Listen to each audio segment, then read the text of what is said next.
ఆది శంకరుల వారు మనకి అందించిన విశిష్టమైన స్తోత్రం సౌందర్యలహరి. మంత్రాలతో కూడి ఉన్న ఈ స్తోత్రాన్ని చదివినా విన్నా మహాపుణ్యప్రదం. ఒక్కొక్క శ్లోకం ఒక్కొక్క కోరికను తీరుస్తుంది. ఏమి కావాలో దాని ప్రకారం ఆ శ్లోకాన్ని భక్తి శ్రద్ధలతోటి 40 రోజుల పాటు లేదా 108 రోజుల పాటు పఠించాలి. ఈరోజు మనం మొదటి శ్లోకాన్ని అర్థాన్ని కూడా తెలుసుకుందాం. గజవదనా గణనాథ నాథ, గజవదనా గణనాథ నాథ, గౌరీవరతనయ గుణాలయ, గజవదనా గణనాథ నాథ, విద్యాదాయక బుద్ధిప్రదాయక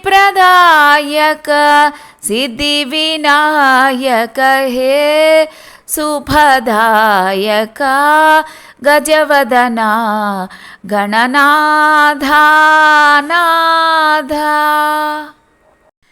శివః శక్త్యా యుక్తో యది భవతి శక్తః ప్రభవితుం,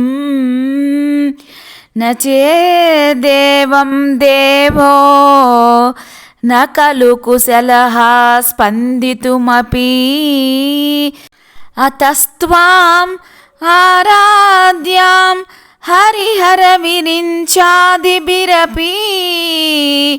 ప్రణంతుం స్తోతుం వా కథమకృత పుణ్యః ప్రభవతి. అమ్మా శక్తి స్వరూపిణి పరమేశ్వరి, శివుడు కూడా నిన్ను చేరినప్పుడే సమర్థుడు అవుతున్నాడు.